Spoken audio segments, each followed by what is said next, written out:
aprovechar para presentarme lo más rapidito posible. Ya lo habían dicho rapidito, hace unos cuantos años, del año 97, vivo en este país. En Cuba hice toda una enseñanza académica importante hasta la universidad. Tuve la suerte de trabajar en donde se egresan licenciados en Cultura Física y Deporte en mi provincia. Y desde el año 97 vine a este país y traté de hacer todo lo que le corresponde hacer a un profesional del básquet que quiera abrirse camino. Y hoy digo con muchísimo orgullo y agradezco infinitamente a la escuela ENEVA que me haya dejado trabajar con ellos, porque si bien tuve la oportunidad en el interior del Chaco, donde viví hace algunos años, ser coordinador pedagógico de Sergio Ruberto, llevando la escuela al interior, ya en Formosa hace un buen tiempo vengo trabajando con Dani Cano, que era el director, y ahora tengo esta función, y yo disfruto mucho el tema de la docencia, y le estoy dejando mi correo, mi teléfono, por cualquier cosa. Y realmente hoy cuando me preguntan, bueno, pero a la larga, ¿qué eres? ¿Qué eres después de tanto tiempo y andar por tantos lugares y venir de otro país? Hoy yo me considero un entrenador argentino que nació en Cuba, porque mi formación de exquisitez o de especialidad dentro del básquet la obtuve en este país, que creo que hoy, creo no, estoy convencido, y todos lo sabemos, la imagen y lo que representa el entrenador argentino, no solo para Latinoamérica, para todo el mundo. Y puede que en algún momento todos nos enganchamos detrás de la generación dorada, y mis respetos para la generación dorada, por supuesto, pero habría que evaluar también dentro de todos estos éxitos el quehacer, el trabajo constante que han llevado durante todos estos tiempos, durante todo este tiempo los entrenadores en este país, de la cual hoy me siento muy orgulloso de formar parte. ¿Por qué las estadísticas? Bueno, sinceramente porque es un mundo bastante complejo, hoy está de moda, las estadísticas avanzadas hoy están de moda, yo creo que van a seguir de moda por un tiempo, hasta que todos los entrenadores o la mayoría de los entrenadores del país la podamos empezar a manejar como algo importante dentro de la realidad del básquet, y que le encontremos la utilidad realmente que ella lleva. En mi caso viene de hace muchísimo tiempo, cuando yo estudiaba, por allá por el año 88, 87, 1988, la licenciatura en Cultura Física y Deporte en el instituto en la capital, en Ciudad de La Habana. Ya a mí me interesaban estas cosas y tuve la suerte de formar parte de un grupo de estadística. Y me acuerdo que en aquel tiempo, ya en las competencias internacionales que se realizaban en mi país, llevábamos una computadora en la cancha y sacábamos cuando terminaban los cuartos, perdón, no había cuartos, eran dos tiempos, se jugaba por dos tiempos. Terminaba el tiempo y el partido y sacábamos las estadísticas y le llevábamos al entrenador con unas impresoras grandotas y unas computadoras grandes, que nos pasábamos más trabajo para instalarla en la cancha que para otra cosa, ¿no? Desde ese momento ya veníamos trabajando con el tema de las estadísticas. Y después, cuando yo me gradué en el año 89 de licenciado, el trabajo de diploma o la tesis para graduarme tenía que ver en la combinación, la eficiencia de las combinaciones de jugadores de la selección cubana que había participado en unos meses antes en el Centro Básquet, que se había jugado en la ciudad deportiva de La Habana, un estadio muy grande que existe en La Habana. En ese momento Cuba tenía muy buen baloncesto, tenía muy buen básquet, y conjuntamente con Puerto Rico, República Dominicana, Panamá, México, entre otros, era el plato fuerte de la región. Bueno, yo tuve la suerte de llevar estadísticas en ese torneo y hacer un trabajo de diploma de las combinaciones, el rendimiento de las combinaciones de jugadores, que es lo que hoy se conoce con los quintetos. No estoy hablando de nada desde el punto de vista táctico. Con combinación de jugadores, lo que hoy se conoce con las estadísticas de los quintetos. Ahí empezó mi locura con las estadísticas. Y después, durante todo este tiempo, siempre fui haciendo cosas que en algún momento pensé que yo lo había inventado, y estaba totalmente equivocado. Eran análisis sencillamente que se me habían ocurrido, pero ya estaban inventados hace mucho tiempo en la NBA, que fueron la gente que inventó el básquet y fueron los que han dado los primeros pasos en todo lo que tiene que ver con las estadísticas avanzadas. Cuando yo sumaba los tiros libres, los tiros de 2 puntos, los tiros de 3 puntos, y los sumaba para ver cuál era la relación porcentual que había entre tiros intentados y posibles puntos a anotar, es lo que se conoce hoy en la estadística avanzada como el tiro verdadero o el TS. Y yo pensé que es un análisis que se llama mismo, y para nada lo había inventado. Me di cuenta después en el tiempo que eso estaba creado, pero ahí venía mi locura con las estadísticas. Se pudieron enumerar millones de razones por las cuales las estadísticas avanzadas son hoy útiles. Acá yo trato de resumir en 3 que van a tener cada una de ellas muchas aristas o muchos ítems. Se pueden establecer comparativas homogéneas entre jugadores y equipos. Se puede lograr maximizar la eficiencia del juego, ya sea del jugador como del equipo, y hasta cierto punto poder predecir comportamientos futuros sobre el aprendizaje. Hay una realidad en todo esto. Cuando yo doy una vuelta de tuerca con las estadísticas avanzadas, bueno, hace 3 años que empecé a hacer cosas más profundas y que terminó de explotar cuando tuve la suerte de compartir el cuerpo técnico en la Unión de Formosa con 2 entrenadores santafesinos, casualmente, que son 2 locos lindos del básquet. Me estoy refiriendo a Gabriel Picato y a Diego Badel. Entonces, yo siempre los enmarco a ellos como de esos entrenadores que se han convertido en científicos. Son científicos del básquet porque siempre van a buscar el porqué de las cosas. Y ahí me terminaron de meter de lleno en este mundo de las estadísticas avanzadas y empezar a tratar de estudiar cada vez más. Pero ¿qué pasaba con todo esto? Que mientras más yo quería buscar cosas, y acá empiezan, no mis consejos, no es la palabra consejos, porque no creo que esté capacitado para emitir consejos, sugerencias. Aquí empezarían mis sugerencias. Los que se van a ir metiendo de lleno en el mundo de las estadísticas, yo siempre les pediría que tengan un freno de mano, porque si no, se van a ir para cualquier lado, se van a volver locos, es un mundo infinito y después no vamos a saber para dónde ir. Y a mí me pasó. Hay cosas que yo siempre quiero dejar claras. Que el juego sigue estando, por muy de moda que estén las estadísticas avanzadas, el juego sigue estando por encima de las estadísticas. La estadística ayuda en muchas ocasiones a terminar de comprender el juego. No vayamos a pensar que las estadísticas avanzadas están de moda y me van a hacer ganar el partido o me van a sacar campeón. No. Hay que tratar de tomar lo que me sirve de ellas, sigo con las sugerencias, entender cómo interpretarlas para conocer las características de mis jugadores, de los jugadores rivales, de mi equipo, de los equipos rivales.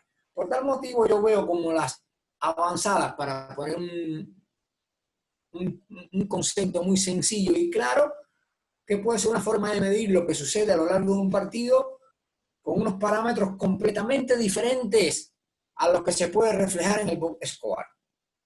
Teniendo en cuenta que lo que vamos a hacer con las estadísticas avanzadas lo vamos a sacar de ese box score o de algunos números más que podamos ir encontrando. Esto me gusta mucho dejar claro y estoy tratando de ir un poco más apresurado para no agobiarlos, pero no tengo ningún inconveniente en que si me quieren cortar en algún momento para hacer una pregunta, bienvenido sea. Sería importante si quieren hacer alguna pregunta o alguna consulta que después no se salga del contexto, mucho mejor. Otra de mis sugerencias importantes antes de llegar a la esencia de las estadísticas. ¿Cómo vamos a ordenar el funcionamiento de las mismas para poder fijar un rumbo? Porque las estadísticas avanzadas hoy son un mundo infinito. Yo hace 4 años, casi 4 años, estoy de lleno creyéndome que soy un investigador de las estadísticas avanzadas y me tuve que poner un freno porque empecé hasta a confundirme para dónde iba a ir. Y hoy yo les voy a hablar a ustedes de las 9 o 10 cosas que yo creo que tendríamos que conocer para empezar.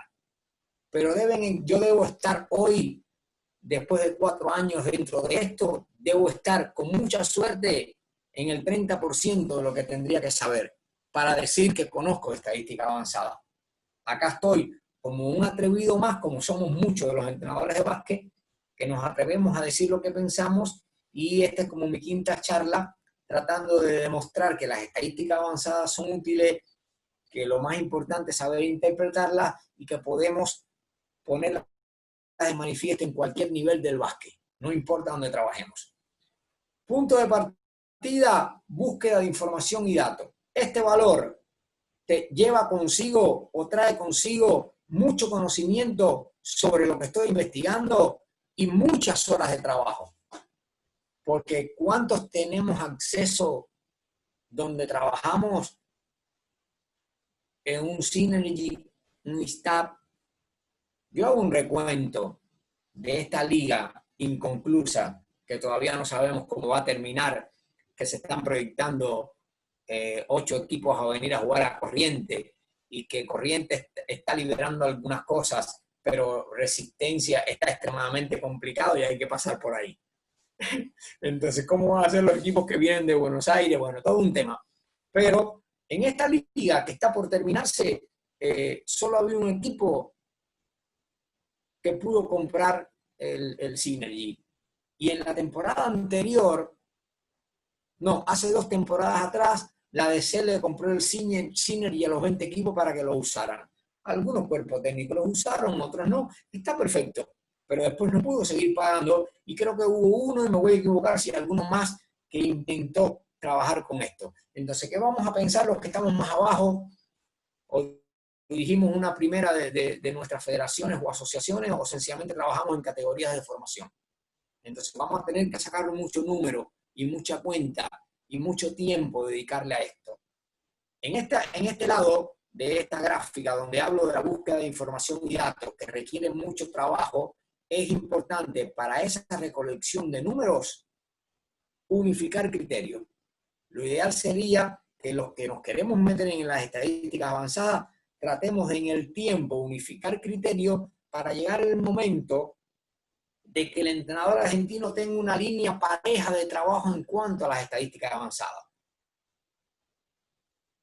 Iba a decir la palabra manual, que está de moda, como el manual CAT o el manual de Vinivasque, pero no sé si ese es el término. Pero sería bueno tener una línea de trabajo donde todos, que ya nos metimos en las avanzadas, digamos, bueno, es importante conocer las posesiones, es importante sacar este porcentaje, es importante saber cuál es el porcentaje de tiro verdadero, entre otras cosas. Y después está el otro lado de la necesidad. Toda esa información que tenemos que tratar de contextualizarla de acuerdo a dónde nos movemos, qué nivel estamos, qué jugadores manejamos, qué información podemos transmitir, que por supuesto todo esto tiene que ver con la idea de juego y la filosofía de cada uno de los entrenadores que usa la estadística avanzada.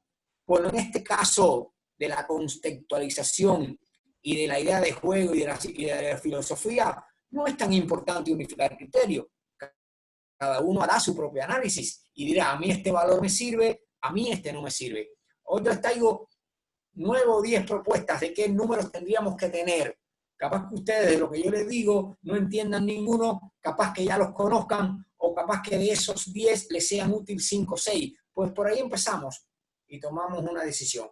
De lo que no tengo duda, que todo este ordenamiento para fijar un rumbo nos va a hacer, a los que nos metemos de lleno en esto, tener un mejor foco hacia dónde vamos. Y sigo sugiriendo cosas para que no les pase lo que me pasó a mí, que llegué a un momento que no sabía para dónde ir porque lo quería abarcar todo.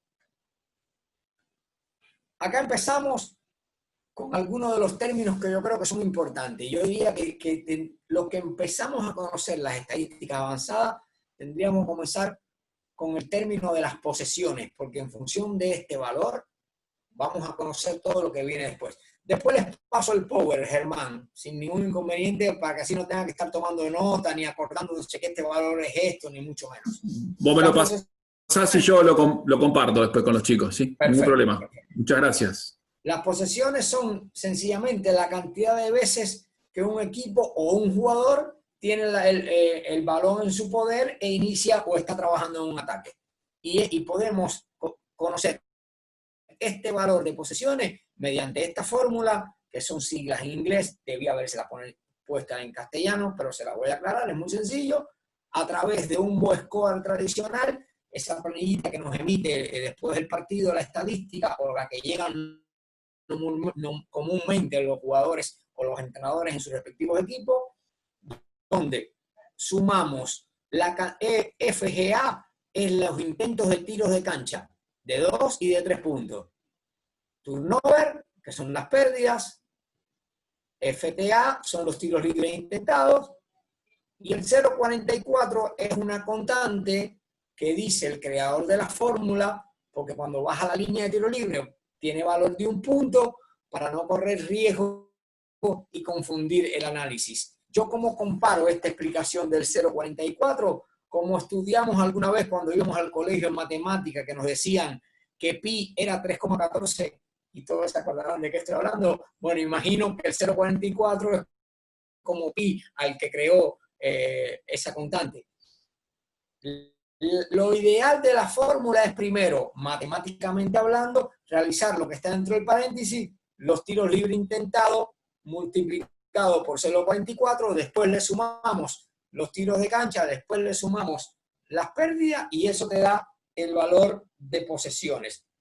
Yo los invito, para que es muy difícil hablar de número por un Zoom, es extremadamente difícil. Yo los invito, si tienen tiempo, yo lo voy a hacer acá, ustedes háganlo si tienen tiempo con su celular, abran su calculadora y vamos a emitir algún criterio. Vamos a ver un jugador al que le quiero calcular las posesiones.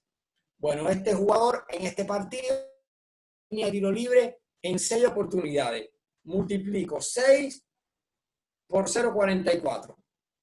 A ese valor que me dio le voy a sumar la sumatoria de tiros de cancha entre 2 y 3 puntos. Imaginemos que ese jugador tiró al aro en el partido entre 2 y 3 puntos 10 veces. Y a eso le voy a sumar las pérdidas. Tuvo 4 pérdidas. El resultado me da 16,6. Corríjame. Bueno, 16,6 son las posesiones de ese jugador en un partido. Si se lo hacemos al equipo, exactamente lo mismo. El equipo tiró 25 tiros libres por 0.44, tiró 70 tiros de cancha, ese valor más los tiros de cancha, más perdió 15 pelotas, y eso te da 80 y tanto, 90, 70, la cantidad de posesiones de ese equipo en el partido, que por supuesto depende mucho del ritmo de juego de cada jugador. Hasta acá con las posesiones. Avanzo. Recuerden, me pueden cortar en cualquier momento.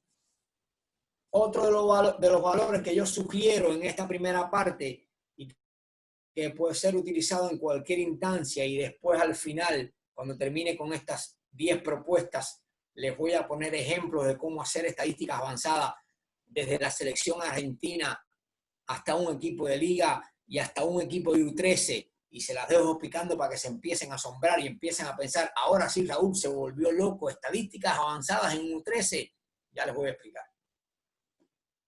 La eficiencia. La eficiencia, que no es más que los puntos por posesión, que se trata de la cantidad de puntos que produce un jugador a lo largo de 100 posesiones. Este análisis se puede realizar tanto para el equipo como para cada uno de los integrantes del plantel. Y la fórmula es tan sencilla como dividir la cantidad de puntos que hace el jugador entre la cantidad de posesiones. Vuelvo para el ejemplo anterior. Quedamos que era 16,6. Este jugador que tuvo 16,6 posesiones en este determinado partido, vamos a imaginarnos que hizo 15 puntos. 15 dividido 16,6, 0,90. Es la eficiencia del jugador. Los puntos por posesión de este jugador es 0.90. Pero si este mismo jugador, en lugar de hacer 15 puntos, hizo 25, en 16,6 posesiones, su eficiencia o puntos por posición asciende a 1.50. Y la primera pregunta que le está viniendo a la mente a ustedes por charlas anteriores es, ¿y esto qué significa?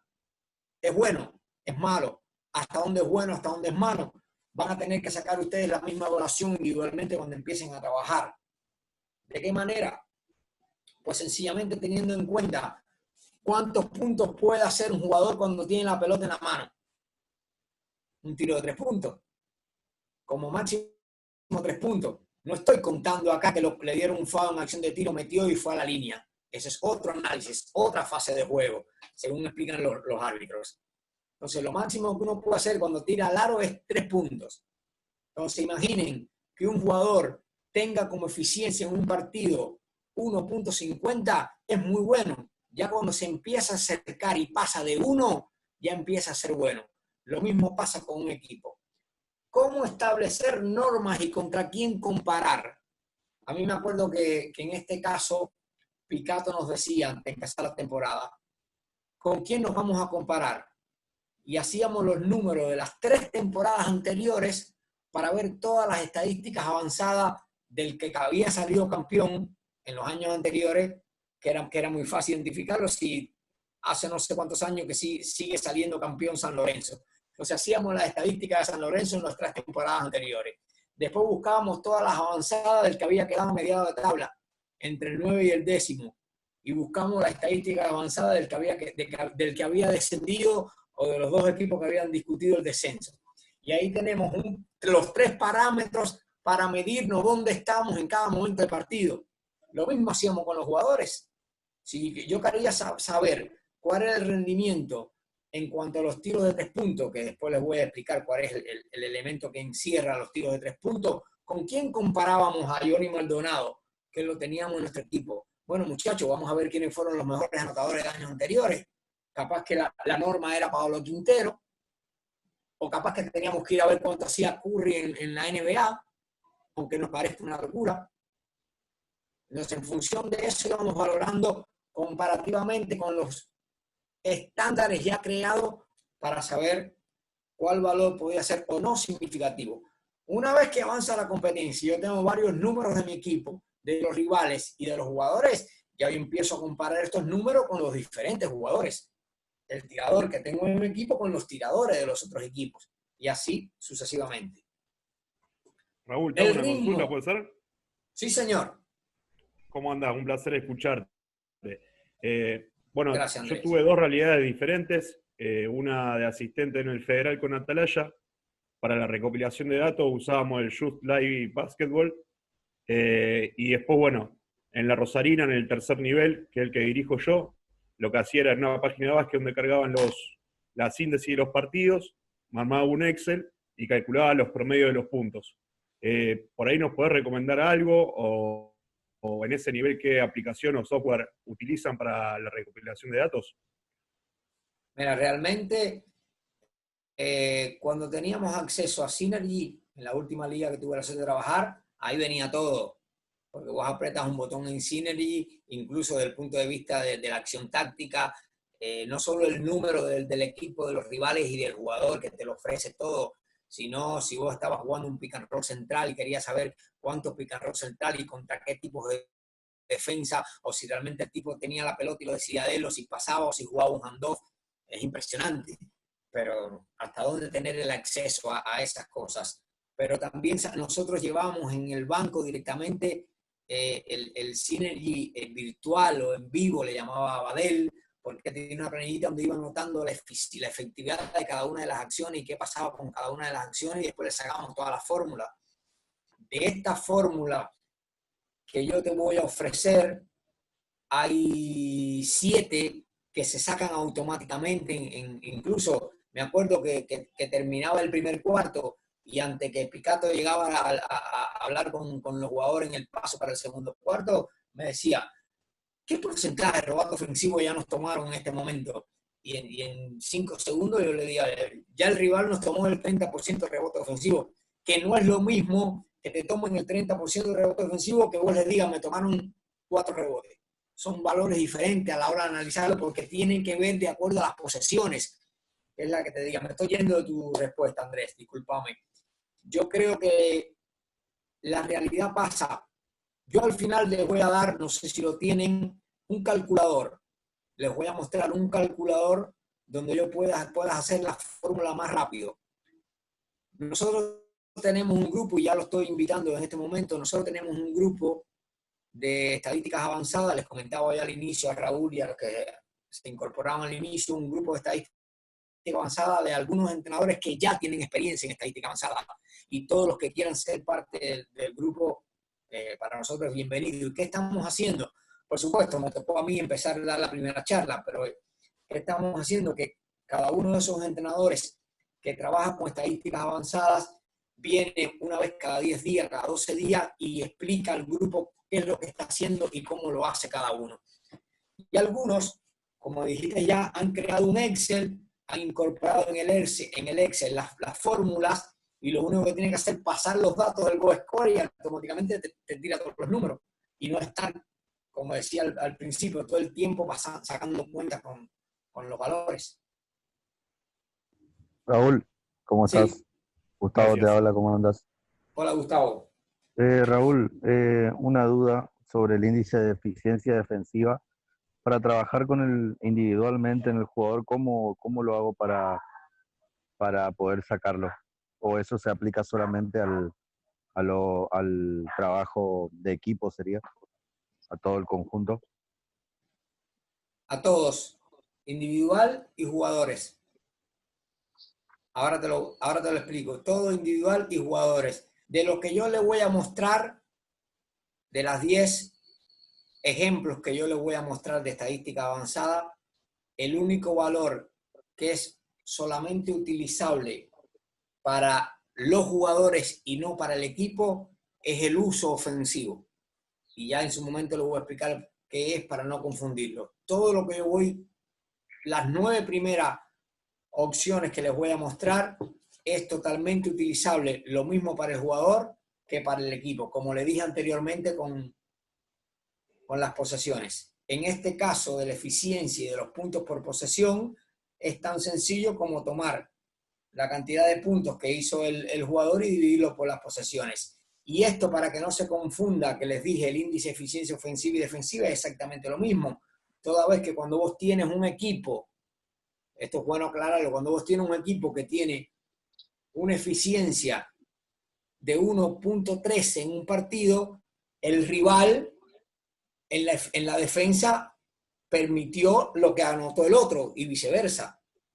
El resultado ofensivo, el índice ofensivo de un equipo es el defensivo del rival. Lo que acá no se puede llegar a hacer todavía, o yo no he tenido acceso, cómo hacer el índice de defensa individual de cada jugador.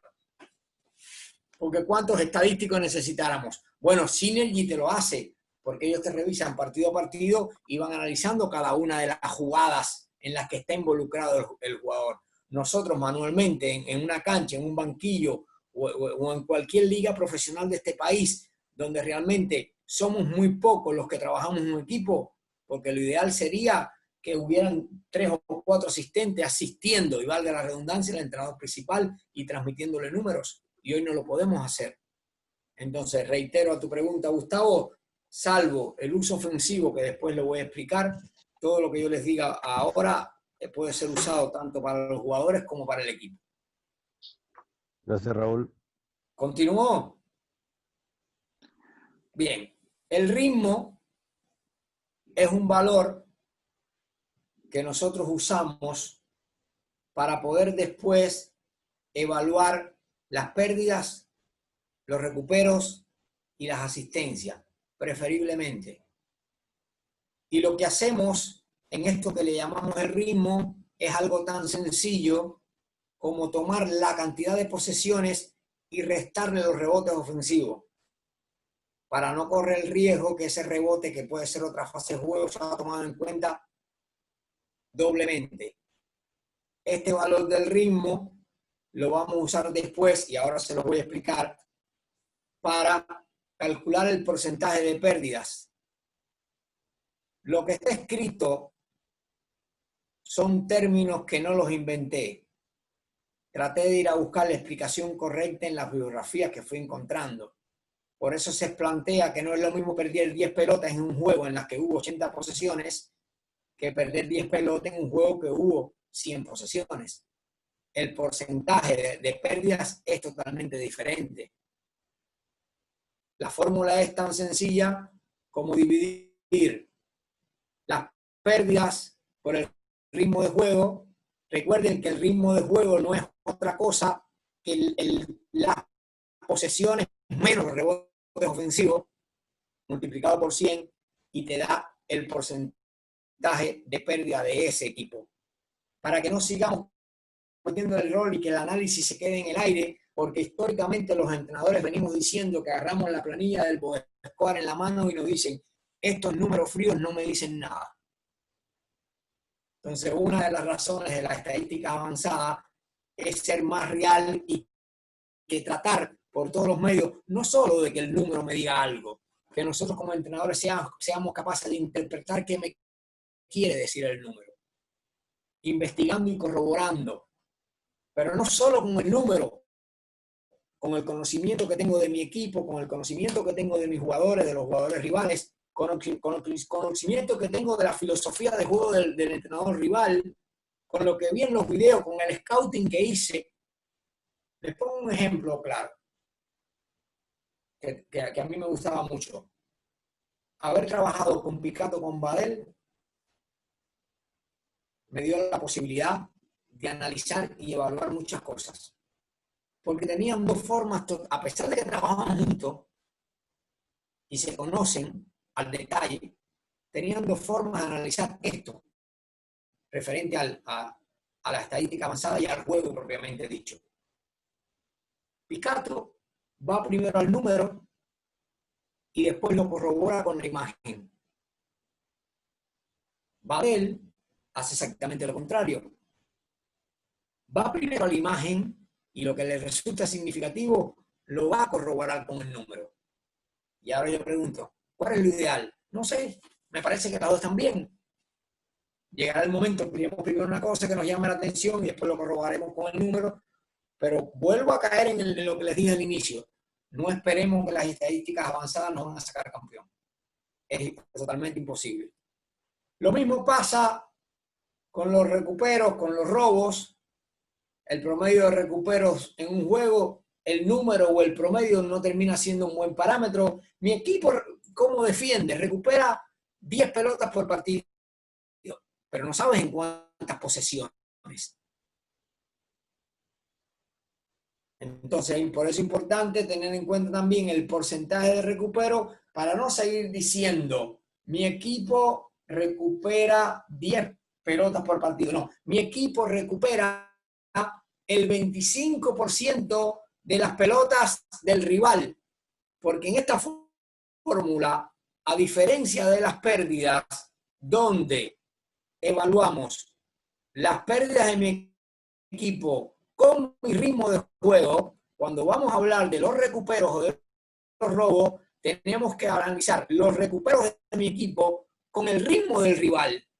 Porque nosotros, en mi equipo en defensa, recupero una pelota que tiene el rival. Entonces ya tengo que tener en cuenta las posesiones del equipo contrario. Importante este pequeño detalle, por eso dice ahí, robos dividido el ritmo del oponente. Recuerden que el ritmo no es otra cosa que las posesiones a las que le restamos los rebotes ofensivos. Y las posesiones ya las habíamos calculado anteriormente, que no era otra cosa, tiro libre intentado por 0.44, más tiros de cancha, más pérdida. Eso me da un valor. A ese valor le resto los rebotes ofensivos y me da el ritmo. ¿Para qué me sirve el ritmo? Para conocer los porcentajes de pérdida, de recupero y de asistencia, que es el otro parámetro que les quería hablar, que también depende del ritmo de juego. Termina no siendo el promedio de asistencia por juego, termina no siendo un parámetro totalmente cierto si no tenemos en cuenta qué posesiones. No es lo mismo asistir 15 posesiones en un partido que tuvo 80 posesiones, 15 asistencias, perdón, en un partido de 80 posesiones a 15 asistencias en un partido de 100 posesiones.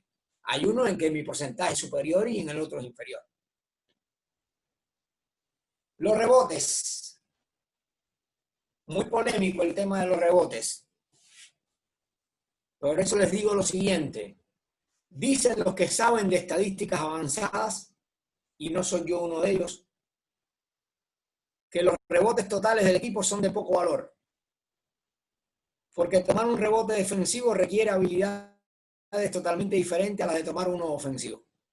Por tal motivo, se debería analizar por separado. No está mal que se analice junto, pero es una sugerencia.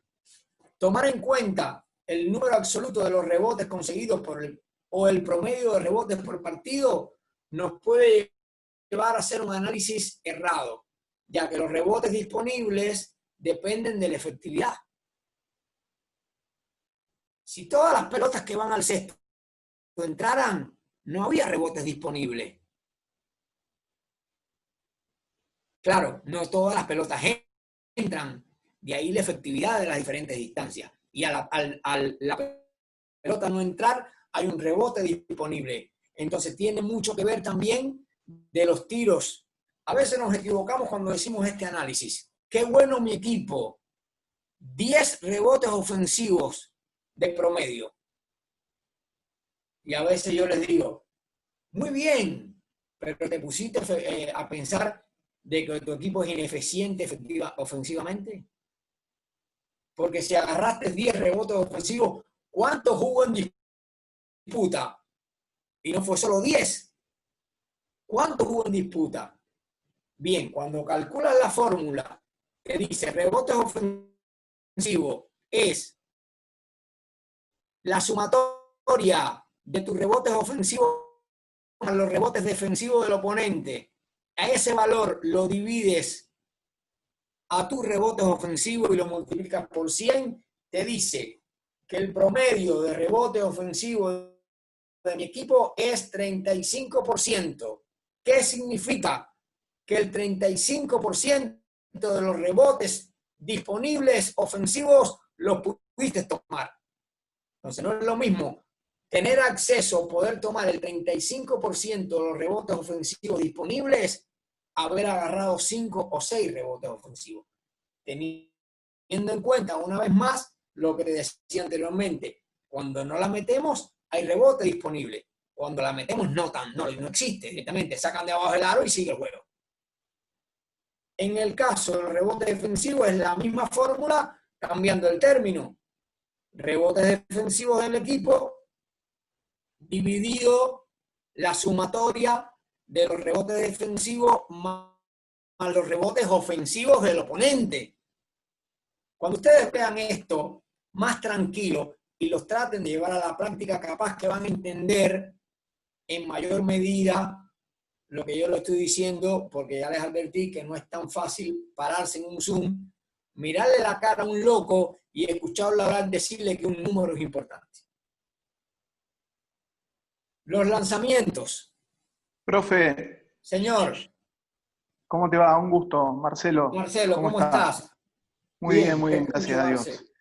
Quiero hacerte una consultita. Con estos números que vos estás planteando, ¿en cada uno de los ítems, en qué rango te parás vos para decir, este jugador realmente va a ser un jugador que es un buen jugador, que me sirve, que está, no sé, en una eficiencia de 0,9, suponte, te doy un ejemplo, o una eficiencia de 45% de rebote ofensivo? ¿Cuáles son los parámetros que vos tenés en cuenta para decir, este jugador realmente es un jugador que va a ser positivo para mi equipo y este no va a ser positivo para mi equipo? Y la otra pregunta es si esos parámetros son los que vos tenés en cuenta cuando vos vas a arrancar una temporada, como te tocó arrancar en la Unión de Formosa, el roster estaba en 0, vos tenés que armar un equipo de la nada, y si esos son los parámetros en los cuales vos te parás para llevar adelante ese armado del plantel. Perfecto. Te lo voy a decir de otra manera a ver si puedo llegar, porque algo ya había dicho al inicio cuando en ese ejemplo que plantea vos. Yo le sugeriría a los dirigentes que van a contratar a un jugador, mucho respeto a lo que voy a decir porque por ahí puede sonar un poco fuerte. Yo les sugiero a los dirigentes profesionales cuando van a armar su equipo y a contratar a un jugador, que no sigan contratando porque me gusta un jugador que dice su camiseta en la espalda, Raúl Vanzetti, porque es histórico. Voy como ejemplo, profe, de usted. No voy a contratar a Raúl Vanzetti porque históricamente fue un buen jugador de la Liga Nacional. Vamos a ver cuál es la realidad de este jugador hoy en día, mediante los números que refleja este jugador. Te pongo como ejemplo para no decir otro jugador activo, ¿no? No, te entiendo. Me saquen de contexto y me malinterpreten. Entonces, yo lo quiero contratar. Viene el dirigente y me dice, lo quiero contratar al base titular. ¿A quién te gusta? Me gusta Raúl Vanzetti. Dice, No te va a equivocar. Claro. Y le digo, dame mediodía. Y al mediodía vengo y le digo, mira, Raúl Vanzetti históricamente fue un jugador con estos números. Hoy en las últimas 3 temporadas, estos son los números de Raúl Vanzetti. Entonces, si yo y le digo, pará, pero te voy a decir los números de Raúl Vanzetti que vos lo quieres contratar y te voy a traer los de Campazo. O lo de Pepo Barral, o lo del Penca Aguirre. Entonces, todas esas comparaciones son las que a mí me dicen que yo puedo decir, este jugador está en los parámetros de un jugador que rinde. Marcelo, no sé si voy por el camino, ayúdame. Entonces, lo mismo me pasaría. Vas por el camino. Lo comparás con la misma posición en la liga donde vos vas a dirigir. Claro, e incluso te digo más. Nosotros queríamos saber cuáles eran los números de un tirador de 3 puntos y no teníamos ningún problema para compararlo con Curry o cualquier tirador de la Euroliga. Mientras más parámetros vos tengas en cuenta, independientemente de que sean ligas diferentes, que no quiere decir que Raúl Vanzetti hoy tenga que tirar lo mismo que tira un jugador de la NBA. Pero ya a mí me da un parámetro. Bueno, la mejor liga del mundo dice que el mejor jugador en el tiro efectivo es este, y estos son los números. Y el mejor jugador en el tiro efectivo en la Liga Nacional es este, y estos son los números. Y el mejor jugador efectivo en la Liga Argentina o en el Federal. Y en función de esto voy estableciendo comparaciones. Es muy probable, Marce, que en el transcurso de mi charla tenga preparado o salga a relucir algún ejemplo que te termine de cerrar la idea. Si no, me volvés a preguntar y trato no de convencerte, porque no es mi objetivo, pero poder decirte cómo yo lo evalúo. Perfecto, buenísimo. Gracias. Bueno, yo acá resumí lo que tiene que ver con lanzamiento. El ratio de tiro libre, que es una fórmula muy sencilla, ya les voy a decir. El tiro verdadero, truchup, y el EFG, que es el porcentaje efectivo de tiros de cancha. Vamos por pasos. Ratio de tiro libre es simplemente una manera de expresar el número de veces que un equipo va a la línea y cuántas veces envía al oponente. Nosotros podemos realizar el ratio de tiro libre para el equipo y para cada uno de los jugadores individuales. Porque la operación matemática es tan sencilla como dividir la cantidad de tiros libres intentados entre la cantidad de tiros de cancha intentados. Y me da un valor que da 0, tanto. Imaginen que acá le pongo a la fórmula por 100 para seguir la misma línea de trabajo y me da un número cerrado porcentualmente. Me dice que un jugador que tiene como ratio de tiro libre 45%, es la asiduidad con que ese jugador o ese equipo obtiene una falta y va a la línea, o está en el límite y va a la línea. Les voy a poner un ejemplo práctico. Este es un análisis que hice algún tiempo, creo que hace no muy mucho que Basket Plus lo publicó, sobre la eficiencia de tiros libres.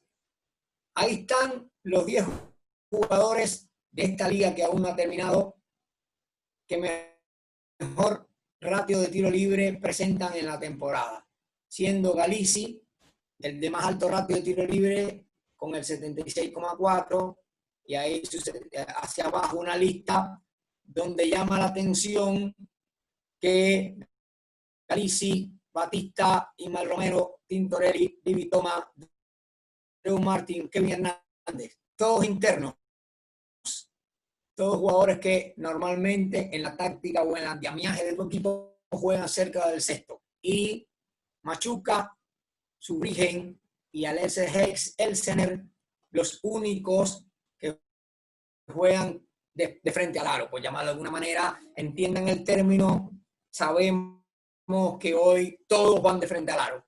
Y el pivot sale a tirar de 3 puntos.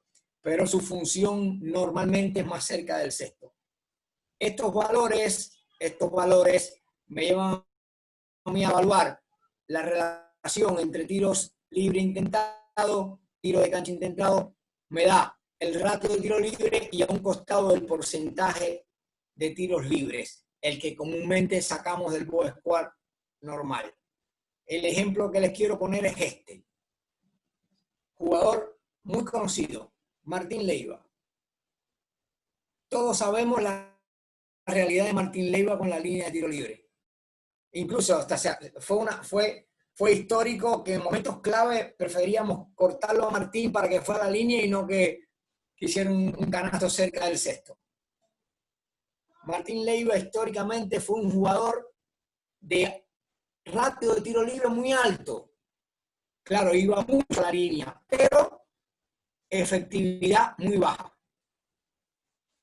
Entonces, esto me da la medida que tener un porcentaje bajo o alto en la línea de tiro libre no significa exactamente lo mismo que ir a la línea, porque ir a la línea trae otros conceptos después. Ejemplo, ¿cómo es posible que Machuca, Zurbriggen y Elsener estén en este top 10 de jugadores de mejor ratio de tiro libre si no juegan cerca del sexto, donde normalmente existen más faltas en acción de tiro al aro?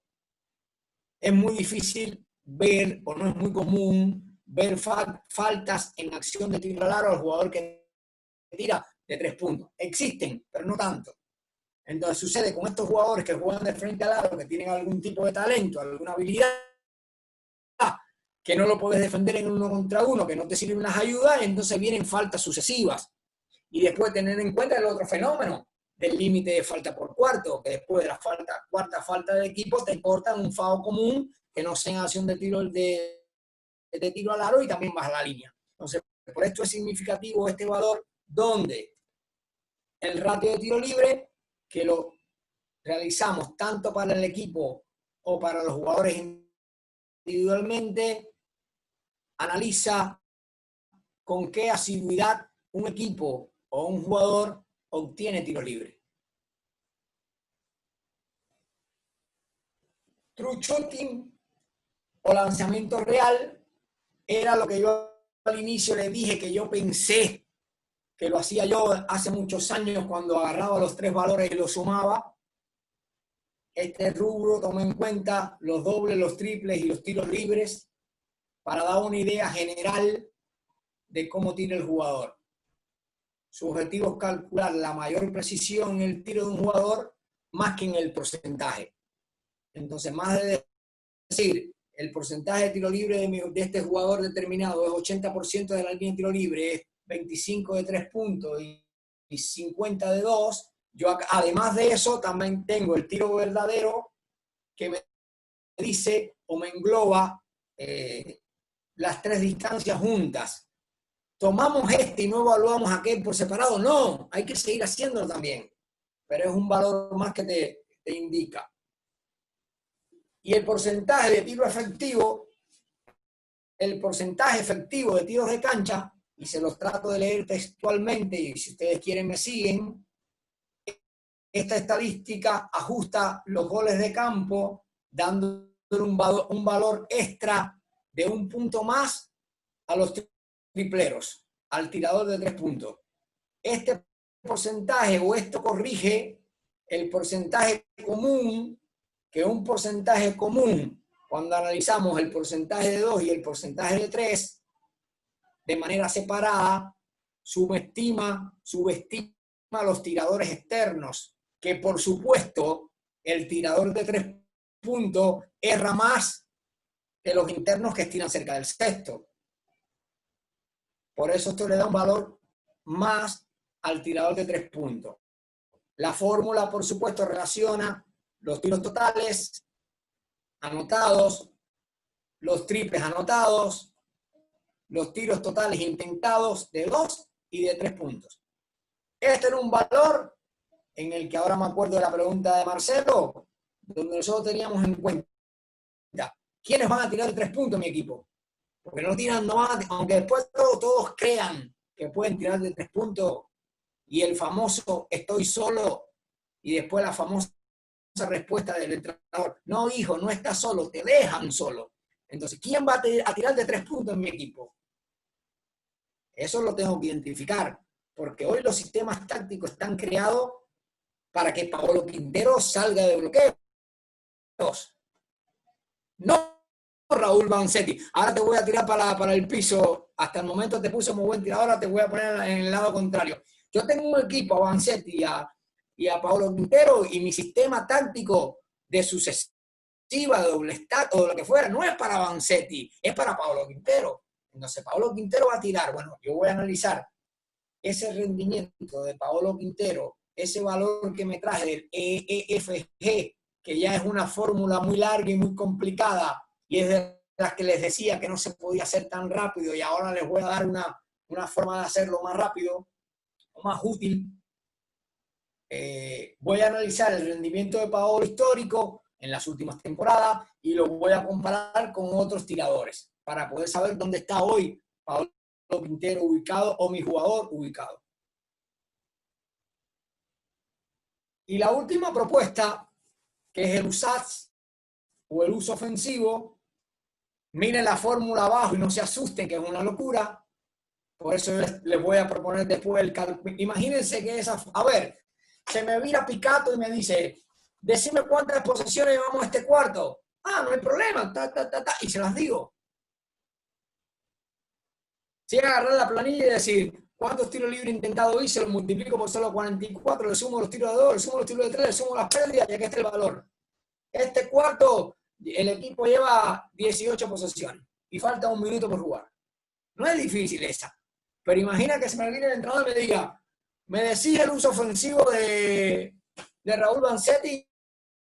No, en lo que empiezo a sacar la cuenta se ve el partido. Estos son valores que se hacen después, para los análisis post partido. El uso ofensivo es el volumen de jugadas finalizada por un jugador, con tiro de campo intentado, tiro libre intentado y pérdida. Este valor se asocia a la influencia ofensiva de un jugador dentro del equipo. Cuanto mayor sea su porcentaje de uso, más incidencia tiene ese jugador en la resolución de la jugada. Bueno, ahora capaz que ya le estoy respondiendo parte de la pregunta de Marcelo. ¿Cómo lo mido? Bueno, acá me dice que mientras más alto sea el porcentaje de uso ofensivo de un determinado jugador al terminar el partido, eso me dice que terminó muchas veces la pelota en él, que la finalización de la jugada fue en ese jugador, que la finalización de la posesión fue en él. ¿De qué manera? Con un tiro de campo anotado, errado, con una pérdida, me dieron falta y fui a la línea. El uso ofensivo es un análisis estadístico meramente individual. No se lo podemos hacer al equipo. Representa el volumen de posesiones que un jugador gasta, utiliza, usa, consume en el equipo. Este índice descubre, por tanto, aquellos jugadores que más situaciones ofensivas acaparan. Sigo con el ejemplo. Si mi equipo tácticamente va a jugar para Paolo Quintero y el sustituto de Paolo Quintero es Raúl Vanzetti, ese sistema de sucesivas o doble stack o lo que yo le voy a armar para Quintero, cuando Quintero va al banco, juguemos otra cosa, muchachos, porque Vanzetti no es efectivo. Entonces, si Vanzetti entra a la cancha, está sabiendo que determinado sistema es para tirarla y él hace que su equipo juegue ese sistema y él la tira, después va a tener un uso ofensivo alto con una eficiencia baja. Ejemplo práctico. Hubo una temporada, trataré de no mencionar nombres, no va a ser difícil darse cuenta, pero no voy a decir nombres igual, en la que un equipo en la que yo era parte tenía un base titular con mucha eficiencia ofensiva. Y su suplente, no tanto. Ese base titular jugaba entre 27 y 28 minutos. Y el suplente lo que le daba para descansar. Pero ¿qué hacía el base suplente? Cuando él entraba, los sistemas que jugaba el otro porque la quería tirar. Su eficiencia no era buena y como jugaba pocos minutos, el uso ofensivo era siempre más alto que el del base titular. Y su eficiencia inferior. Claro, en proporción a tiempo de juego, tenía un uso ofensivo superior al que jugaba muchos minutos.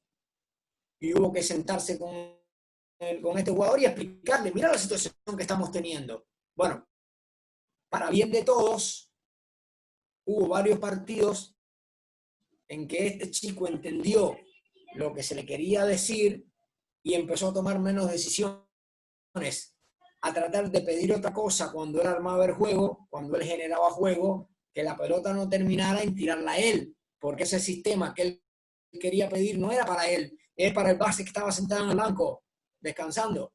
Entonces, esto trajo consigo que el rendimiento de este jugador creció y tuvimos la necesidad de volver a juntarnos con el jugador y explicarle, mira lo que pasó cuando tu uso ofensivo disminuyó.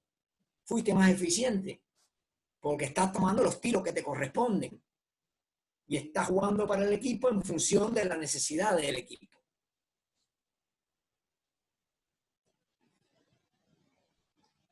¿Qué diferencia hay entre fórmulas grandes y fórmulas chicas? Esto es importante. Yo les dije, de las 10 que le propuse,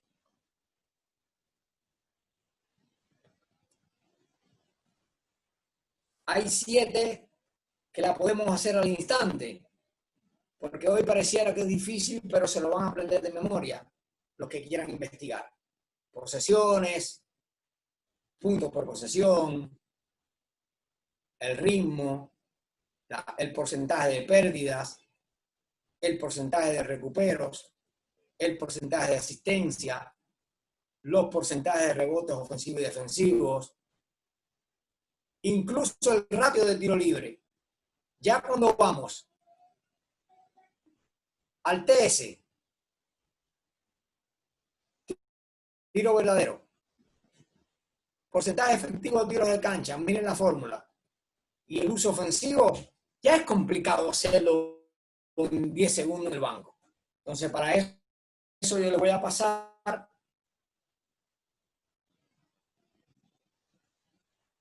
tratar de mostrarles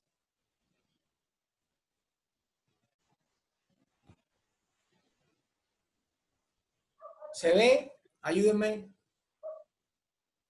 Es un calculador. Sí, se ve, Raúl. De Perfecto. estadísticas avanzadas que yo se los puedo pasar hasta por WhatsApp y ustedes lo tienen en su compu, en su celular, donde ya vienen los números, EFG, el tiro efectivo se cuenta con una fórmula grande, tan sencilla como decir cuántos tiros de cancha hizo el jugador, hizo 23 tiros de cancha, cuántos tiros de 3 puntos anotó, cuántos tiros de cancha anotó, y cuando calcula te dice que el porcentaje efectivo de este jugador es 0.58. Al toque lo tenés. Les voy a poner otro ejemplo que fue el último que le hablé. Esto yo se los voy a enviar y después ustedes lo analizan y lo evalúan. Ahí están muchas fórmulas. El uso ofensivo, que era el último que vimos en la fórmula grande. Acá analiza valores del jugador. El uso ofensivo, recuerden que es el porcentaje de la finalización de la jugada. Y es un parámetro que no se puede usar para el equipo, es solo para los jugadores individuales. Tiros de cancha del jugador. En este partido intentó, vamos a pensar, 17 tiros de cancha. ¿Cuántos tiros libres intentó? 6. ¿Cuántas pérdidas tuvo? 4. Minutos del juego del equipo. 200 minutos del partido. De todos los jugadores están en cancha, por supuesto. ¿Cuántos minutos jugó este jugador que estoy evaluando? 23, 24. Pongamos. ¿Cuántos tiros de cancha tuvo el equipo? El jugador tuvo 17. El equipo en el partido tuvo 63. ¿Cuántos tiros libres tuvo el equipo? El jugador tuvo 6. El equipo tuvo 24. ¿Cuántas pérdidas del equipo? El jugador tuvo 4. El equipo completo tuvo 17 pérdidas. Calculo y digo, el uso ofensivo de este jugador, de acuerdo a sus números y a los de su equipo, es 44,9%. Y los empiezo a comparar. Vuelvo con Marcelo, porque la pregunta de Marcelo es determinante. Es la clave para entender todo esto. Por eso ahí te corté en ese momento, porque sabía que después podía seguir respondiéndote, Marce. Un jugador que tiene un porcentaje de uso ofensivo de 44,9% es altísimo. Imaginen que representa que ese es el 44% de las pelotas terminaron en él. Entonces, este valor a mí me va a decir, pará, si lo tengo a Raúl Vanzetti, que tiene 44,9 de uso ofensivo, y lo tengo a Paolo Quintero, sigo con el ejemplo, y lo tengo a Paolo Quintero, que solamente tiene el 30 de uso ofensivo y sus números son mejores en eficiencia, pará, Vanzetti, aguanta la mano, no la tienes más. Bueno, ahí estamos más o menos. Otra de las cosas que yo les sugiero, que también les voy a pasar, es este glosario, donde están todo lo que son las siglas, que yo tendría que haber empezado por ahí, lo que significa cada una de las siglas en inglés, que es importante que la tengamos, en alguno habla de números, de fórmulas y demás. Esto los voy a pasar con muchísimo gusto. ¿Alguna pregunta hasta acá? Porque si tienen ganas, yo les puedo mostrar rapidito algunos ejemplos de cómo ejemplos de que yo he hecho para llevar las estadísticas en diferentes niveles. Quien quiera preguntar, habilita el micrófono y lo hace, sin ningún problema. Yo quería preguntar algo, ¿puede ser? Sí, señor, por supuesto. ¿Qué tal, Dante? Mucho Dante, gusto. Mi nombre. ¿cómo estás, Dante? Muy buena la exposición, la verdad que muy interesante. Le quería hacer una consulta. Primero, en un momento habló de entorno. Mi pregunta viene a si en estas estadísticas ustedes consideran el momento del partido o el resultado, o si hay partidos que directamente no entran en estos porcentajes. Voy a un caso, supongo, vos ganás un partido por 25 o lo perdés, no es lo mismo que un partido que vos terminás punto a punto. Mi pregunta es si la estadística va directamente igual relacionada o si lo consideran.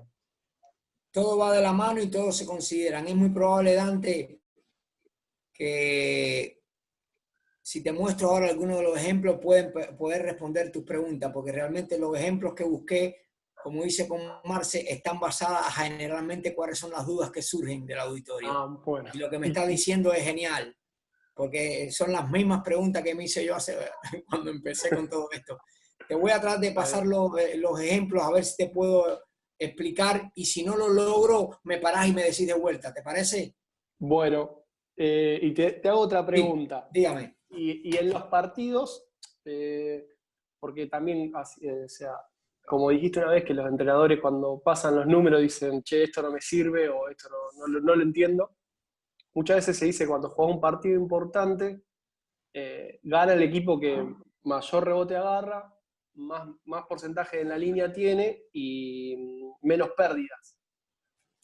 Eso es, o sea, la estadística lo comprueba, o digo, ¿hay algún porcentaje, algún parámetro de la estadística que pueda hacer que su equipo, está bien que vos dijiste en un momento, no te va a hacer ganar partidos, ni qué sé yo, está bárbaro? Digo, bueno, mirá, vamos a un partido que vos sabés que va a ser a partido cerrado, si nosotros mejoramos este porcentaje, tenemos la probabilidad de ganar el partido en un tanto por ciento, o la probabilidad crece en un tanto por ciento. ¿Eso existe? ¿Es así? Mira, Dante, Big Oliver, que es uno de los estudiosos y creadores de muchas de las fórmulas, defendió a capa y espada los 4 factores que según él más inciden en ganar o perder los juegos. Y de esos que hay ahí, creo que hay 3 de los que ya vos me dijiste. Sí, yo tiro de cancha, no lo dije. No. Resulta medio obvio, digamos. Porque escúchame, es el básquet propiamente dicho. Acordate claro, que yo hace 35 años pensé que había creado una fórmula y capaz que estaba creada hace 50 antes de yo nacer. Entonces, vemos el básquet, conocemos teóricamente el básquet, nos damos cuenta de un análisis y lo investigamos. Está perfecto. Dice Dean Oliver que los partidos se ganan y se pierden, esto es un concepto de él, en un 40% por la eficiencia de los tiros de cancha, en un 25% por las pérdidas, en un 20% por los rebotes ofensivos y en un 15% por la eficiencia de los tiros libres. Si esto es verdad o es mentira, yo no lo sé todavía. Pero de que no tengo duda de que esos factores son importantes, estoy convencido. Tendría que hacer una investigación para corroborarla. Capaz que este hombre ya la hizo, ¿para qué voy a perder tiempo en hacerla? Si por algo me lo está diciendo. Nosotros dentro de nuestro grupo de estadísticas avanzadas, la semana que viene, creo que el martes, después si se concreta, yo le voy a pasar a Germán o a Raúl, va a disertar un chico que se llama Agustín Lucas, que es otro loco de las avanzadas, y que le pedimos hace 15 días que investigara sobre los 4 factores. Un chico joven, no ha dirigido nunca en liga, y yo se la sugiero, y si no pueden estar presentes, les vamos a mandar el link, porque va a ser forma de llegar más rápido a todas estas cosas. Yo no tengo duda de que eso que dijiste es así, que hay factores que inciden más que otros en el resultado del juego. Claro. Bueno, muchas gracias. A ver, si te puedo poner este ejemplo. Te pregunto también, Sí, porque señor. en un momento hablaste, Dígame. De combinaciones. Sí. Ahora te voy a poner un ejemplo. Bueno, yo me adelanto. Ya te voy a poner un ejemplo. Listo, gracias. Bien. Esto, muchachos, es anecdótico. Ejemplos de análisis avanzada para los distintos niveles. Por eso pongo un equipo de liga, pongo una selección formativa y pongo la selección argentina como ejemplo. Esto es un equipo de liga. Estos son los números que yo le presento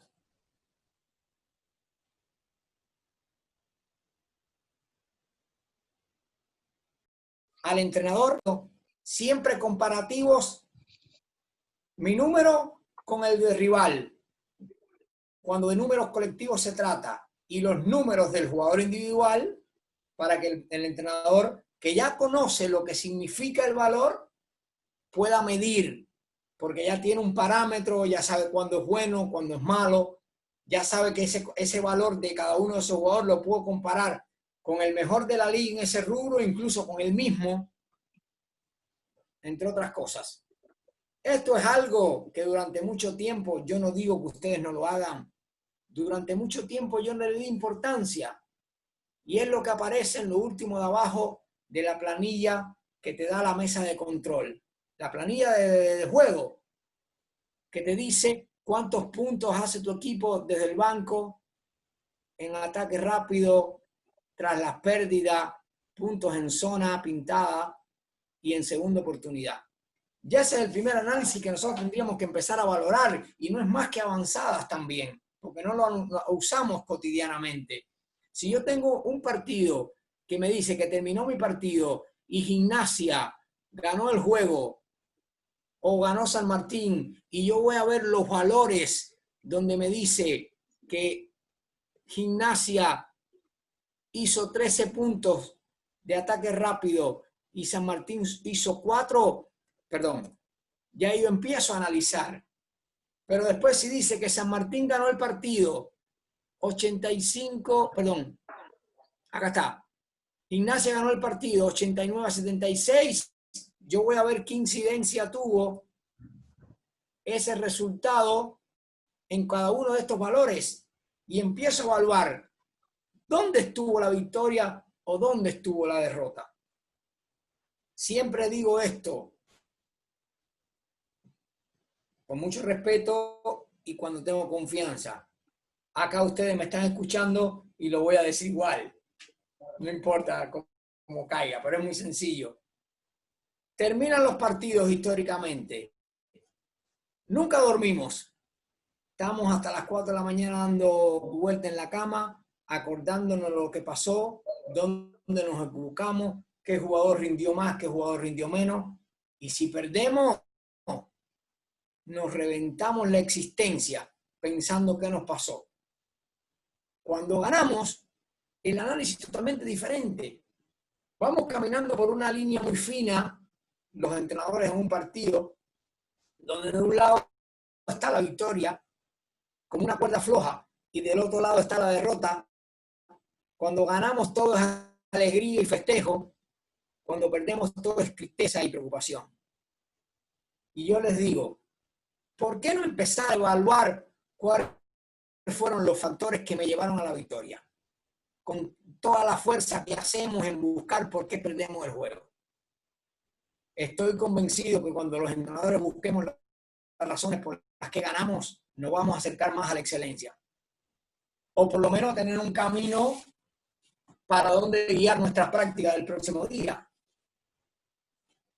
Porque ganar, sabemos que gana uno solo. ¿Cuánta gente históricamente dirigió en este país? Los campeones no son muchos. Me acuerdo ahora una frase de don Antonio Mano que decía, en este país no sirve salir segundo, porque el segundo es el primero que pierde. Claro, el que más sufre una derrota es el que sale subcampeón. Capaz que el que salió octavo, noveno dice, no, si mi equipo no tenía para llegar. Entonces todos estos valores empiezan a establecerse comparativamente. Por eso cuando yo presento el resultado final al entrenador digo, a ver, San Martín de Corrientes, Gimnasia. Las posesiones de un equipo y se identifica el cursor.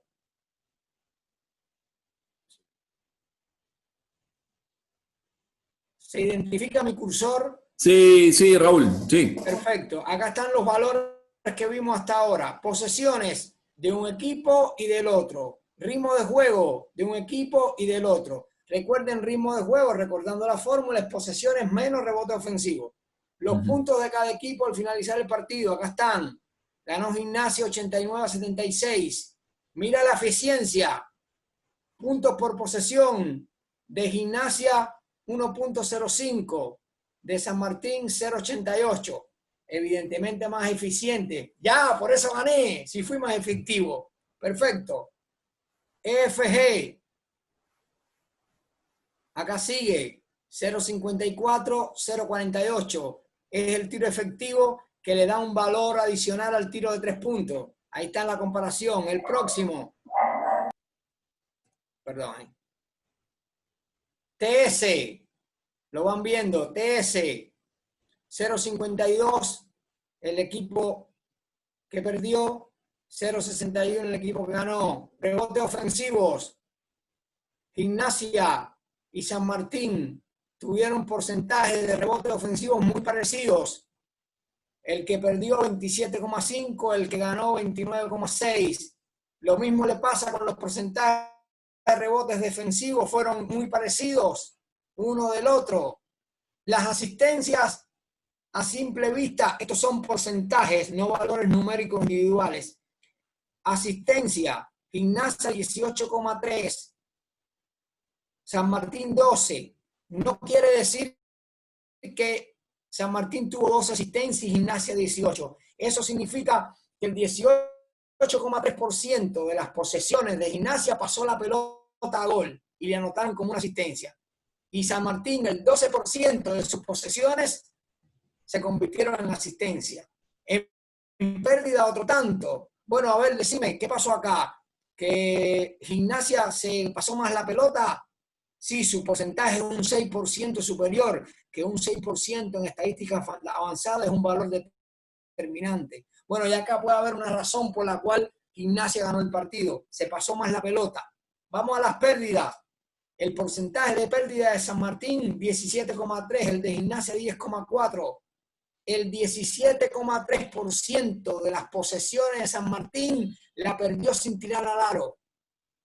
En cambio, Gimnasia, solo el 10% de sus posesiones. El otro, casi 90% de las posesiones de Gimnasia tiró al aro.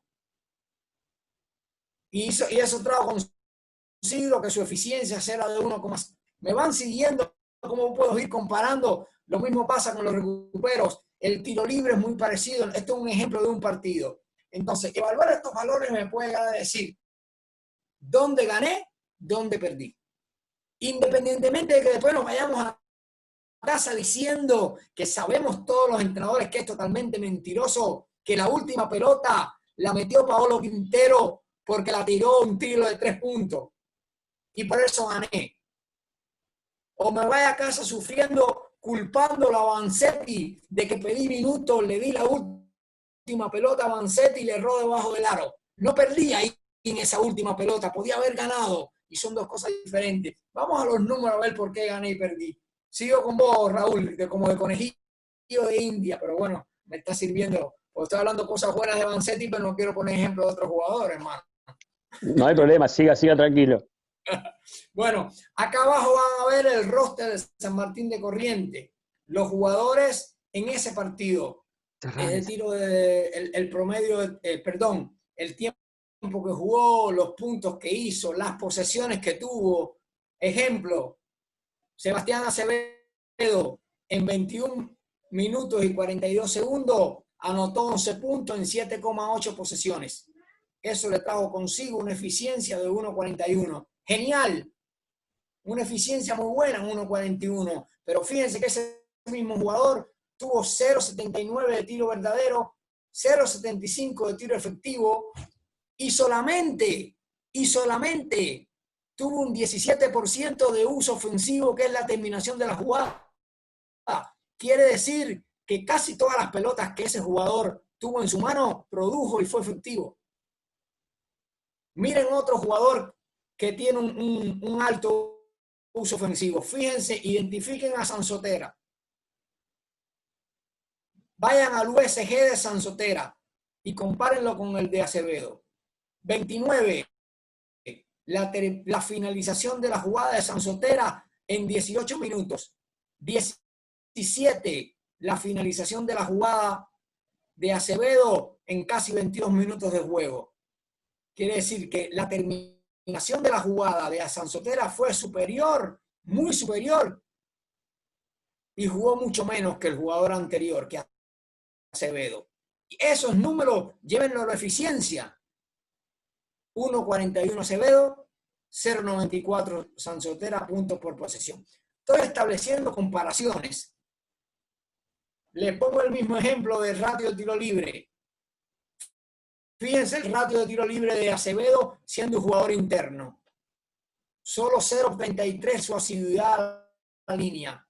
Y Sansotera, que es un jugador del perímetro, que tiene talento, que es agresivo, que es difícil de defender, que tiene recursos con la pelota en la mano, 0,75. Es buenísimo, es altísimo, un jugador que no le dan falta cerca del cesto, también va a la línea por determinada razón. Entonces, todos estos valores, yo les tiro algunos ejemplos.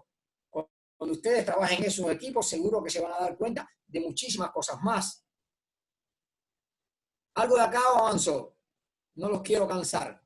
Esto es un ejemplo de cómo analizar estadísticas avanzadas en una categoría en formación. Yo tuve la oportunidad en el año 2019 asistir al argentino de selecciones U13 que se jugó en San Luis.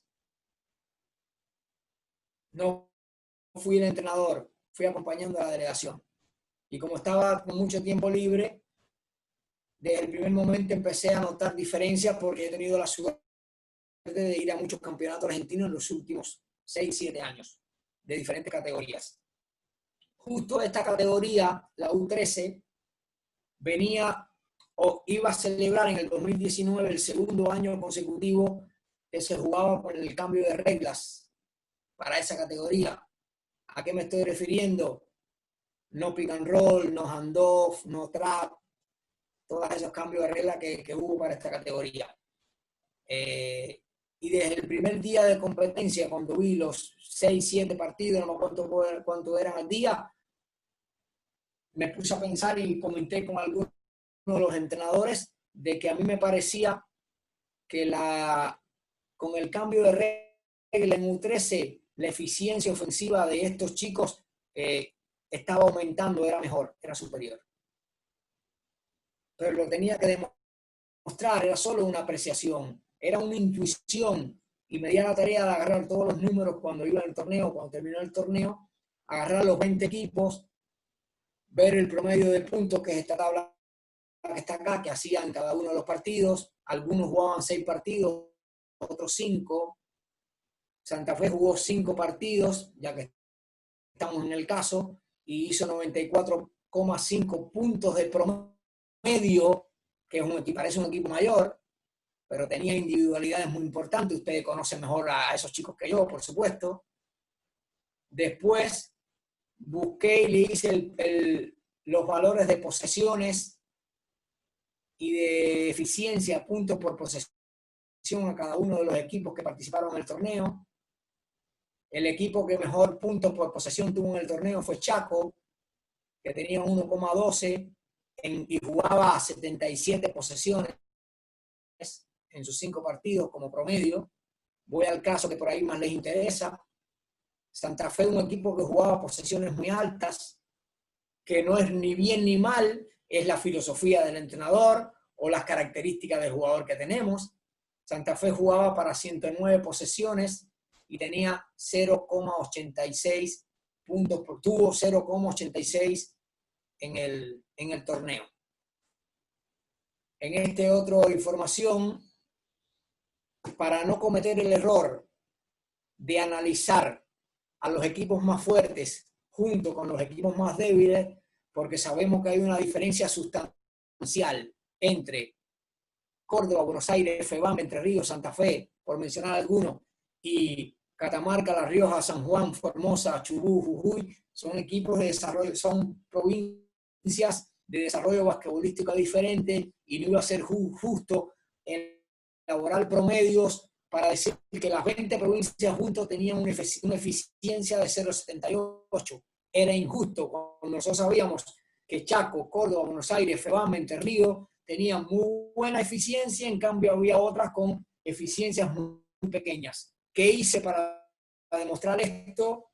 Busqué 10 partidos donde se enfrentaron los equipos que habían terminado en los 10 primeros puestos del campeonato. Eso me daba a mí la necesidad o la certeza de que iba a haber rivalidad y que eran equipos buenos. De ahí los partidos entre Córdoba, Entre Ríos, Santa Fe, Buenos Aires, etcétera, etcétera, etcétera.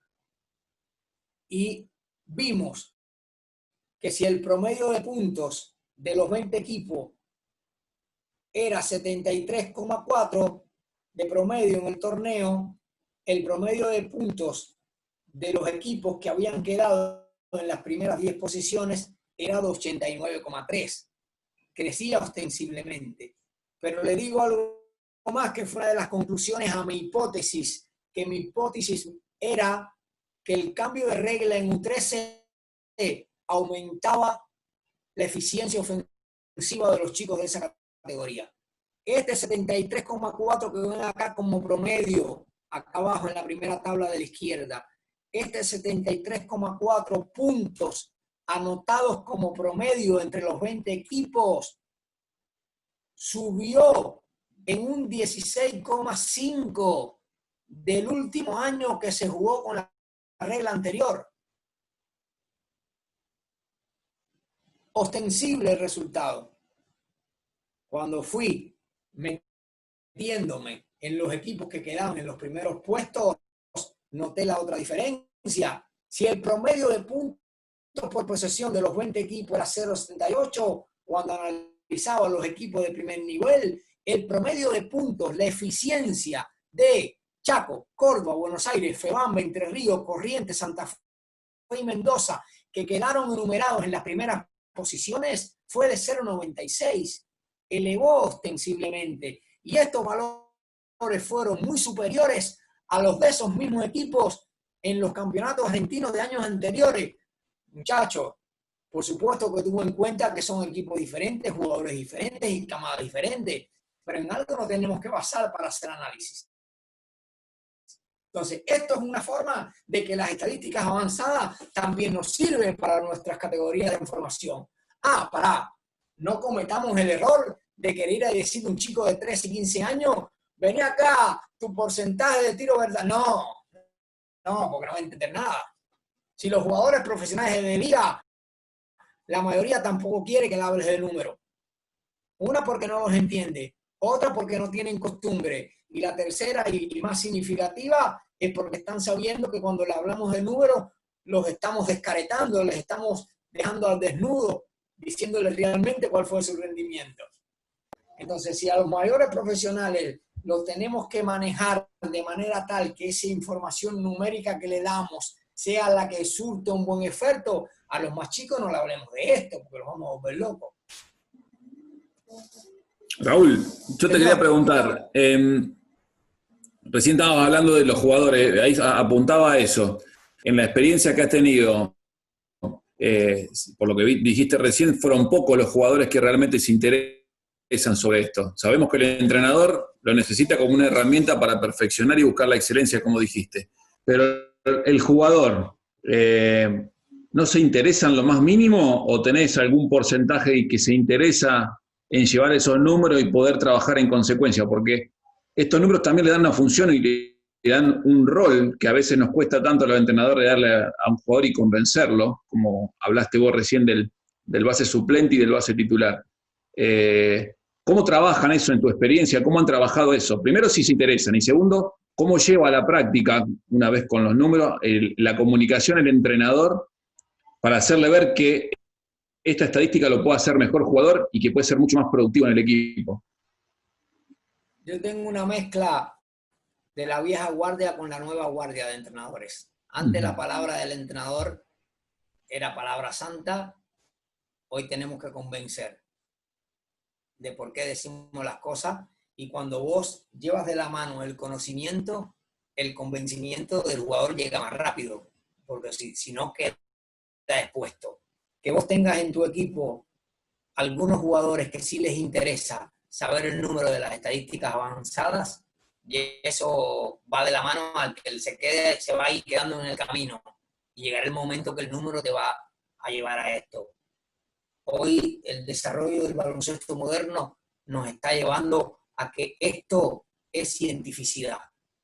Tenemos que buscar la forma de no agobiarlo y darle el número que realmente ellos necesitan. Hay entrenadores que se basan mucho en esto, pero capaz que van con el número a justificar una victoria o a tratar de analizar una derrota. Esto es importantísimo. Después hay otros jugadores que se han interesado mucho y que constantemente vienen y preguntan. Yo les voy a decir algo y te voy a decir, este es el máximo de la locura. Nosotros llevamos estadísticas avanzadas en los entrenamientos. Y cada vez que se iba a entrenar en el 5 contra 5, llevábamos números para saber cuántas posesiones teníamos que entrenar ese día de acuerdo a lo que nos sugería el PF en el momento de la semana en la que estábamos. Y podíamos llegar a analizar ¿Cuántas veces nos encontramos a los jugadores profesionales que en un día de un entrenamiento común regulan su accionar? Muchísimo, porque se están cuidando porque tienen que jugar mañana, porque se están jugando porque jugaron antes de ayer.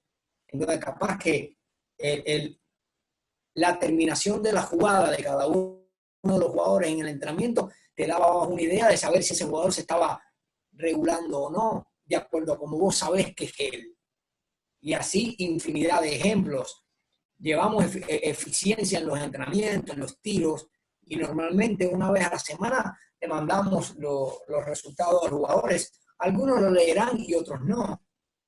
Pero íbamos creando hábitos en función de a qué son importantes. Redondeo tu pregunta, Germán, con un ejemplo muy claro. La función de Picato, una de las funciones de Picato en el cuerpo técnico de la selección argentina, ¿cuál es? La estadística avanzada. ¿Sabe quién es el primer jugador que toca la puerta de los entrenadores y pregunta números de estadísticas avanzadas? Luis Escola. Y si no lo seguimos Escola, ¿a quién vamos a seguir? Claro. Entonces puede haber otro jugador que diga, no, a mí no me importa. Si no le importa, dice que sí que le importa, porque el ejemplo está ahí. Claro, claro, claro. Perfecto. ¿Alguien más tiene preguntas, chicos? Rapidito les pongo el ejemplo a Dante de las combinaciones. Bien. Y con esto termino. Acá les voy a poner un ejemplo de un partido de la selección argentina en el último Panamericano. Estos fueron los jugadores que estuvieron en ese torneo. Y acá está la toma de los datos. No se vuelvan locos con tanto número. Lo que está acá bien a la izquierda es el número de combinación de jugadores en el tiempo que se sucedieron. La combinación 1 es el quinteto titular. La 2 es la segunda que apareció y así sucesivamente. Lo que está entre paréntesis al lado de la combinación son los 5 jugadores que están en cancha. El 12, el 8, el 25, el 14, el 4. A ver, a memoria no me acuerdo. El Delía, la Provítola, Redivo, el santiagueño Ayúdeme Dep y Escola. Es un quinteto titular en ese partido. Y el 2, entre paréntesis, significa que tuvo 2 participaciones esos 5 jugadores en ese juego. ¿Cuántas combinaciones puede haber en un juego? Infinita. En este partido hubo 23 combinaciones de jugadores. 23 combinaciones de jugadores diferentes. Bueno, a cada una de esas combinaciones teníamos en cuenta los números que tenemos en cuenta para cualquier análisis. Faltas, recibidas, cometidas, tiro libre anotado, tiro libre errado, de lo mismo de 2 puntos, de 3 puntos, los totales, los puntos que anotó esa combinación, los rebotes ofensivos de la combinación, los rebotes defensivos, las pérdidas, los recuperos, las tapas y el tiempo en minutos que estuvo en cancha de esa combinación. ¿Se entendió este gráfico? Esta es la toma de los datos. Con una planilla especial donde el que está tomando datos va anotando cada una de las cosas. Hay quien tiene ya sistemas, algo más avanzado que esto, donde y cada vez que se produce un cambio de jugador es una combinación nueva. Avanzo. Acá vienen las avanzadas de cada una de las combinaciones. A cada una de esas combinaciones, que son la misma, ¿qué hicimos? Voy de atrás hacia adelante, el ratio de tiro libre que tuvo esos 5 jugadores en el tiempo que estuvo en cancha, el porcentaje de pérdida, el porcentaje de asistencia, el TS, EFG, la eficiencia, el ritmo, las posesiones. Y acá en esta primera parte era un análisis que yo hacía en aquella historia que le hice en el año 89 cuando llevé la estadística de la selección de Cuba en el centro en La Habana, que fue el trabajo de diploma de mi tesis, donde yo no conocía nada de estadísticas avanzadas y mi trabajo llegaba hasta acá, donde estoy moviendo el cursor. Esto que está de acá hacia la derecha se lo agregué hace unos años. Entonces, ¿qué hacía yo con los jugadores? Con la combinación de jugadores. Las acciones positivas, acciones negativas, total de acciones. Me daba un coeficiente de efectividad, que es una fórmula muy sencilla, donde tomo las acciones positivas y la divido entre el total de acciones. ¿Cuál es el coeficiente de efectividad ideal? 1. Lo máximo que vos puedes tener en coeficiente de efectividad de una combinación es 1, porque significa que no cometiste acciones negativas. Porque si vos vas a un cociente entre acciones positivas, entre el total de acciones, tienes 5 acciones positivas y el total de acciones son 5, es que no cometiste acciones negativas, y cuando divides es 1. Ese es el resultado. Entonces, este 0,69 de el coeficiente de efectividad de esta primera combinación surge de que esta combinación tuvo 53 acciones en total de 37 positivas. Ahí da una evaluación que es la misma evaluación de un rango que me ofrece Synergy, para no cambiar la terminología, de tanto a tanto excelente, de tanto a tanto bien, de tanto a tanto muy bien, de tanto a tanto pobre.